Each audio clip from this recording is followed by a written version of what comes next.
ॐ सच्चिदानन्दरूपाय विश्वोत्पत्त्यादिहेतवे तापत्रयविनाशाय श्रीकृष्णाय वयं नमः।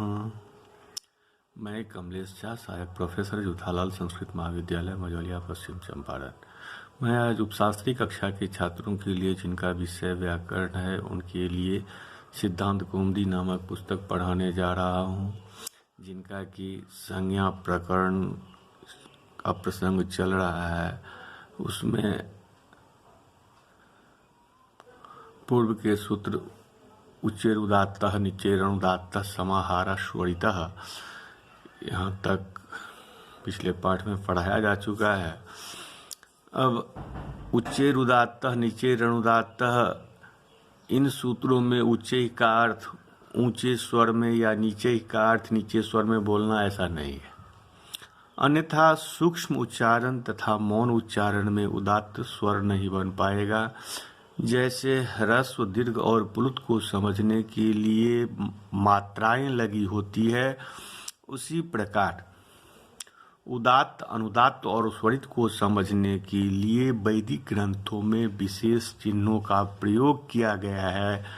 उदात्त अक्षर के लिए तिरछी लाइन, स्वरित के लिए खड़ी लाइन होती है और उदात्त के लिए कोई चिन्ह नहीं होता है। साम वेद में स्वरांकन अन्य प्रकार से भी देखा जाता है। अब अगला सूत्र है तस्यादित्य उदात्त मर्ध ह्रस्वम। तस्यादित्य उदात्त मर्ध ह्रस्वम हर्स्वग्रहण मतंत्रम स्वरितस्यादितो अर्घमुदात्तम बोध्यम उत्तरार्धं तु परिशेखादनुदात्तम तस्य चोदात्त स्वरित परत्वे श्रवणं स्पष्टम। अन्यत्र तुदात्त श्रुति प्राच शाख्ये प्रसिद्धा को बोश्वाह रथानं नौजेरा शतचक्रं योष्यः इत्यादि स्वनुदात्त श्रुति अग्निमीले पुरोहितम इत्यादा उदात्त श्रुति स नवविधो प्रत्येकम अनुनासिकत्वाभ्याम द्विधा। अब तस्यादित्य उदात्त मर्ध ह्रस्वम, अर्धम ह्रस्वम, तदर्धम ह्रस्वम, अर्धम नपुंसकम से तत्पुरुष समास। तस्य षष्ठ्यंतम आदितः इति अव्ययपदम उदात्तम प्रथमांतम अर्धह्रस्वम प्रथमांतम। तस्य शब्द से पूर्व सूत्र समाहार स्वरित के स्वरित पद का परामर्श किया जाता है। ह्रस्व ग्रहण मतंत्रम, सूत्र में ह्रस्वम का ग्रहण आवश्यक नहीं है। स्वरितस्यादितो अर्धमुदात्तम बोध्यम उत्तरार्धम तु परिशेखादनुदात्तम, यह सूत्रार्थ है।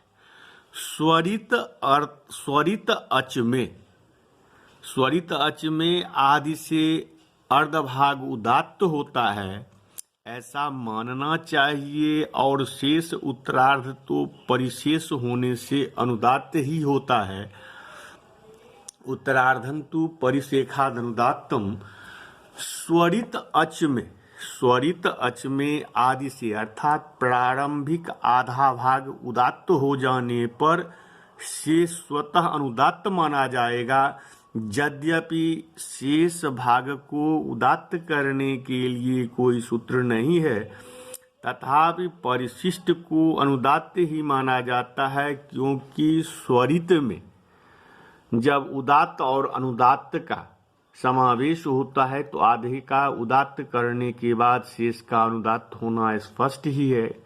स्वरित में जो उदात्त और अनुदात्त का समावेश है, उसमें कितना उदात्त है और कितना अनुदात्त, किस भाग में उदात्त रहता है, किस भाग में अनुदात्त, इसका समाधान इस सूत्र से हो जाता है। उदात्त तथा अनुदात्त ये अच वर्णों के धर्म हैं। दोनों धर्म परस्पर विरोधी हैं। स्वरित में इन दोनों का समाहार है। जहाँ दो धर्म एक साथ न रह सके वहाँ विरोध होता है। अतः आचार्य ने स्वरित अच के अंशद्वय की कल्पना करके पृथक पृथक अंशों में उदात्तता और अनुदात्तता की व्यवस्था की है। प्रकृत सूत्र में पठित तस्य पद से पूर्व सूत्र समाहार स्वरितः का स्वरितः पद का परामर्श है। इस तरह ह्रस्व एकमात्रिक स्वरित में प्रथम आधी मात्रा उदात्त है और शेष आधी मात्रा अनुदात्त है। इस प्रकार दीर्घ द्विमात्रिक स्वरित में प्रथम एक मात्रा उदात्त है, शेष एक मात्रा अनुदात्त है। इसी प्रकार प्लुत त्रिमात्रिक स्वरित अच में प्रथम 1.5 मात्रा उदात्त और शेष 1.5 मात्रा अनुदात्त है। यद्यपि पाणिनि ने तस्यादित्य उदात्तमर्थ ह्रस्व में ह्रस्व शब्द लिखा है, तथापि वह पद यहाँ पर अनुचित है। ऐसा होने पर ह्रस्व स्वरित अच में तो आदि का अर्धभाग उदात्त हो जाएगा, किंतु दीर्घ और प्लुत स्वरित में आदि से अर्धभाग उदात्त नहीं हो पाएगा। अब तस्य चोदात्त स्वरित परत्वे श्रवणम स्पष्टम अन्यत्र उदात्त श्रुति प्राच्शाख्ये प्रसिद्धा। तस्य इस उत्तरार्ध अंश में स्थित अनुदात्त का उससे आगे उदात्त और स्वरित हो तो श्रवण स्पष्ट होता है, तथा अन्यत्र अर्थात जहाँ उदात्त व स्वरित परे न हो वहाँ उदात्त का ही श्रवण होता है। ऐसा प्राच्शाख्य ग्रंथों में कहा गया है। वैदिक व्याकरण को प्राच्शाख्य कहते हैं। प्राच्शाख्य में उदात्त के अतिरिक्त उदात्तर भी माना जाता है। अनुदात्तः परशेषः स उदात्त श्रुतिर्न चेत उदात्तं वच्यते किंचित स्वरितं वाक्षरं परम। ऋक् प्राच्शाख्य का यह 3 अध्याय का 5वां श्लोक है। उपर्युक्त कथनानुसार अब स्वरित में अनुदात्त भाग का स्पष्ट श्रवण होने वाले उदात्त दिए गए हैं। उदाहरण में क्व वो स्वाह, यहाँ पर क्व का आकार ह्रस्व स्वरित है। यहाँ पर क्व वो स्वाह जो उदाहरण है, क्व के बाद एक का चिन्ह दिया हुआ है। यहाँ पर क्व का आकार ह्रस्व स्वरित है। इससे उत्तर बकारोत्तरवर्ती ओकार उदात्त है। उदात्त के परे रहते स्वरित के उत्तर अंश में विद्यमान अनुदात्त का श्रवण स्पष्टतया होता है। क्व शब्द की सिद्धि में किम शब्द से किमु अत सूत्र से अत प्रत्यय होने पर किम जोड़ अ बना। क्वाति सूत्र से किम शब्द के स्थान पर को आदेश होने पर को जोड़ अ बना। अब जस्येति चौ से को के आकार का लोप होकर को शब्द बना। अब यहाँ तित स्वरितम से को का आकार स्वरित स्वर वाला बना है। वह शब्द जुष्मद शब्द के षष्ठी बहुवचन में जुष्माकम के स्थान पर बहुवचनस्य बसनसो सूत्र के द्वारा बस आदेश होकर सिद्ध हुआ है और इसका आकार अनुदात्तम सर्वम अपादादो सूत्र के द्वारा अनुदात्त हुआ है। अश्वाह में अस धातु से असु प्रू खी लटि कर्डी खटी विषिव्य कोन उनादि सूत्र से कोन प्रत्यय और अनुबंध लोप हुआ है। अब अश्व जोड़ जस, फिर अश, उसके बाद अश्वास, अश्वाह प्रथमा का बहुवचन है। इन इत्यादि नित्यम सूत्र से नित वन प्रत्यय को उदात्त हुआ है। बस जोड़ अश्वाह में सस जुखो रू से सकार को रुत्व करके उसको अतोरोड़प्लुतादप्लुते से उत्तु होने पर ब जोड़ उ में गुण होकर वो बना और वो जोड़ अश्वाह में एंग पदांतादत सूत्र से पूर्व रूप एकादेश होकर वो अश्वाह बना है। एकादेश उदात्तेन उदात्त स्वरिते सूत्र से एकादेश उदात्तेन उदात्त सूत्र से एकादेश ओकार को उदात्त हुआ है। इस तरह स्वरित क्व से उत्तर वो उदात्त स्वर होने के कारण उत्तरार्ध स्वरित भाग में अनुदात्त का श्रवण वर्गयुक्त अनुसार होता है। अब दूसरा उदाहरण है रथानंग नो जे अरा। यह दीर्घ स्वरित का, चूंकि यहाँ रथानंग नो जे ये के बाद दो का चिन्ह दिया हुआ है अरा, यह दीर्घ स्वरित का उदाहरण है। यहाँ यकारोत्तरवर्ती एकार स्वरित है। रथानंग नो ये अराह, यहाँ यकारोत्तरवर्ती एकार स्वरित है, इससे पर रेफोत्तरवर्ती आकार उदात्त है। अतः स्वरित एकार के उदात्त से अवशिष्ट अंश अनुदात्त का स्पष्ट श्रवण हो रहा है। यत शब्द का प्रथमा बहुवचनांत ये है, इनका एक एकार फिट स्वर से अंतोदात्त है। अरा शब्द भी फिशो अंत उदात्त सूत्र के द्वारा अंतोदात्त होने के कारण आरंभ में अकार अनुदात्त हुआ है। ये जोड़ अरा में एंग पदांतादति सूत्र से पूर्व रूप एकादेश होने पर जी अराह बना है। एकादेश भूत एकार स्वरिते वानुदात्ते पदादों से स्वरित हुआ है। इस प्रकार जी अराह में ये के बाद दो के अनंतर राह यह उदात्त है, अतः स्वरित भाग में परिशिष्ट अनुदात्त का श्रवण होता है। अब तीसरा उदाहरण प्लुत का है, स्वरित का है। सतचक्रं योस्जः, सतचक्रं योस्जः इत्यादि स्वनुदात्त श्रुति ही। यह स्वरित परक स्वरित के अनुदात्त श्रवण का उदाहरण है। अत शब्द का प्रथमैक वचन रूप यह है। यत शब्द फिशो अंतः सूत्र के द्वारा अंतोदात्त है। अह धातु से यत प्रत्यय होकर अह यह शब्द बना है। प्रत्यय के तित होने के कारण तित स्वरितम सूत्र के द्वारा स्वरित स्वर हो गया है। अब यस जोड़ अह यह में दंत सकार को रुत्व और उसको अतो रोड़प प्लुता दप्लुते से सूत्र के द्वारा उत्त होने के बाद यो जोड़ उ में आद गुण से गुण होकर यो जोड़ अह यह बना। अब एंग पदांतादति सूत्र से पूर्वरूप एकादेश होकर यो यह बना है। यहाँ पर उदात्त ओकार और अनुदात्त आकार का पूर्व रूप एकादेश हुआ है। एकादेश ओकार स्वरिते भानुदात्ते पदादो सूत्र से स्वरित हुआ है। यहाँ यो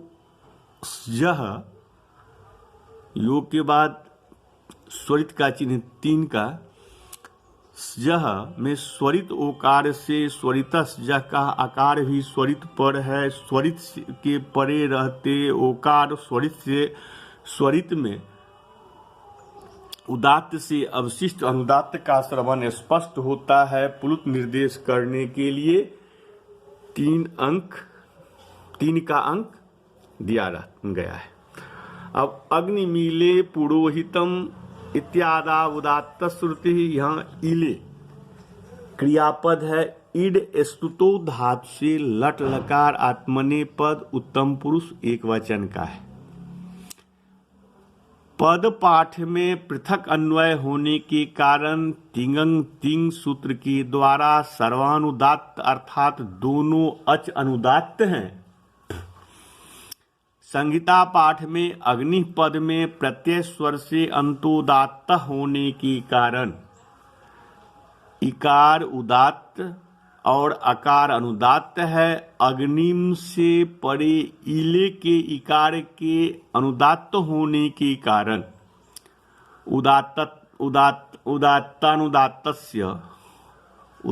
उदात्तादनुदात्तस्य स्वरितः सूत्र के द्वारा स्वरित हो जाता है। इकार के बाद वाला एकार मूल रूप में अनुदात्त भी है। स्वरित के बाद अनुदात्त परे होने के कारण उदात्त और स्वरित परे न होने के कारण उक्त स्वरित के उत्तरार्ध अनुदात्त का श्रवण न होकर उदात्त का ही श्रवण होता है, अर्थात अवशिष्ट अनुदात्त का श्रवण नहीं होता। अब ले के एकार में एक श्रुति हो जाती है, इसे वेद में प्रचय भी कहा जाता है। अब है सौ नवविधोपि प्रत्येकम अनुनासिका अनुनासिकत्वाभ्याम द्विधा। यहाँ पर उकालो ह्रस्व दीर्घ पुलुतः सूत्र से अच का प्रकरण चला था। इस सूत्र से अच 3 प्रकार हुआ, उच्छेद उदात्त आदि तीनों सूत्रों से अच उदात्त अनुदात्त और स्वरित के भेद से 9 प्रकार का हुआ। 9 प्रकार का बना हुआ अच ही लिया गया, अच ही लिया जाता है। वह 9 प्रकार का अच अनुनासिक और अननुनासिक भेद से 2-2 प्रकार के होते हैं। जैसे ई यह वर्ण ह्रस्व दीर्घ पुलुत के भेद से 3-3 प्रकार का हुआ। पुनः ह्रस्व भी उदात्त अनुदात्त और स्वरित के भेद से 3-3 प्रकार के होने के कारण 3 तिया 9 हो गया। और उदात्त अनुदात्त और स्वरित के और अनुनासिक और अननुनासिक भेद से सब प्रत्येक का 2-2 भाग करके 9 दूनी 18।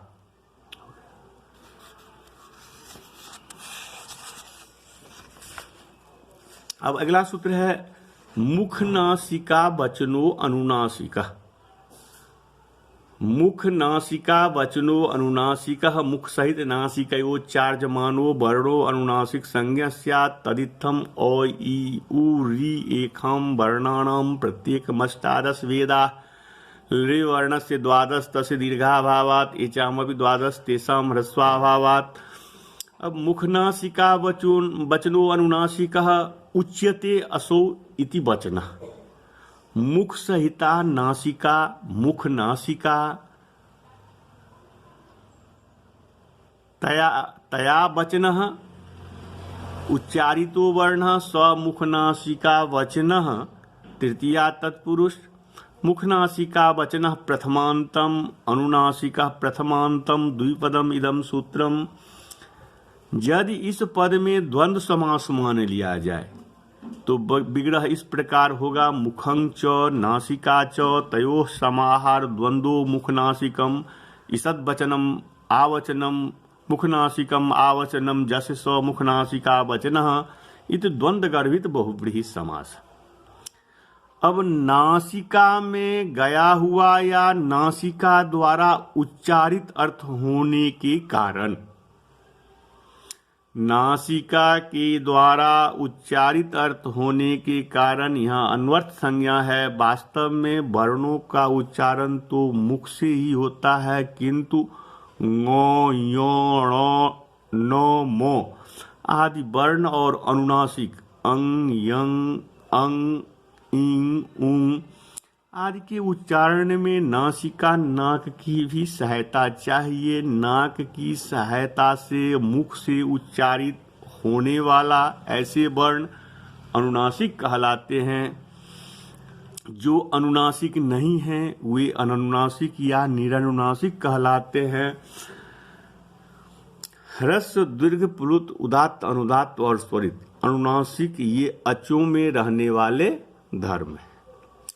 अपवाद के रूप में ङ यो नो अणो नो मो ये व्यंजन होते हुए भी इन्हें अनुनासिक कहा जाता है। इसी प्रकार यंग वंग लंग भी अनुनासिक माने जाते हैं और यो वो लो के रूप में निरनुनासिक भी हैं। यहाँ पर अनुनासिक का व्यवहार होगा, वहाँ पर अनुनासिक अच और ङ यो नो णो नो मो ये समझे जाते हैं। इस संबंध में आगे जरूर अनुनासिकी अनुनासिकोवादि सूत्रों का प्रसंग देखना चाहिए। अब यहाँ शंका होती है कि प्रकृत सूत्र में मुख पद का ग्रहण व्यर्थ है, क्योंकि मुख की सहायता के बिना तो किसी भी वर्ण का उच्चारण संभव नहीं है। तो केवल अब इसका समाधान, केवल एक वर्ण अनुस्वार का उच्चारण मात्र नासिका से होता है तथा उसके उच्चारण में मुख की आवश्यकता नहीं होती। यदि प्रकृत सूत्र में मुख पद न रखा जाए तो केवल अनुस्वार की ही अनुनासिक संज्ञा होगी, अन्य वर्णों अंग आंग ण आदि की न होगी। इसी तरह नासिका पद न होगा तो केवल मुख से उच्चरित क च ट त प की भी अनुनासिक संज्ञा होने लगेगी। अतः मुख और नासिका ये दोनों पद सार्थक है। अब सूत्रगत शब्द मुखम, मुख, खनन्ति अन्नादिकम अनेनेति मुखम। मुखम शब्द की व्युत्पत्ति खनन्ति अन्नादिकम अनेनेति मुखम आस्यम खनु अवधारणे, खन धातु से डित खनेर मुठ चोदात्तः के द्वारा अच प्रत्यय और उसको डिद्वद भाव एवं प्रकृति को मुठ आगम होने पर मुंह जोड़ खन जोड़ अ बना। अब डित परे होने के कारण धातु में तिसंज्ञक भाग का ते सूत्र के द्वारा लोप होने पर मुख शब्द की सिद्धि होती है। अब नासिका, मुख नासिका, नासिका नाक नासते शब्दं करोति अनयासा नासिका। नाश्री शब्दे, नाश्री शब्दे धातु से णवुल त्रिचो सूत्र से णवुल प्रत्यय अनुबंध लोप बू के स्थान में योर नाको सूत्र के द्वारा आकारादेश होकर नासिक शब्द बनता है। अब लोक में यह शब्द स्त्रीलिंग में प्रयुक्त होता है। अतः अजाद्यतस्ताप से टाप प्रत्यय होकर नासिका शब्द सिद्ध होता है। अच प्रत्यय होकर नासा शब्द भी बनता है। अब वचन, मुख नासिका वचनो, उच्चारण, उच्यते उच्चार्यते इति वचनः, उच्यते उच्चार्यते इति वचनः वच परिभाषणे धातु से कर्म में ल्युट प्रत्यय होने पर, वच परिभाषणे धातु से कर्म में ल्युट प्रत्यय होने पर अनुबंध लोप करके वच जोड़ यू बना। अब योर नाको सूत्र के द्वारा यू के स्थान पर अन आदेश होकर वचन शब्द बनता है। अब अनुनासिका, नासिकाम अनुगतः, नासिकाम अनुगतः अथवा नासिकाम अनुपश्चात प्राप्तः विग्रह में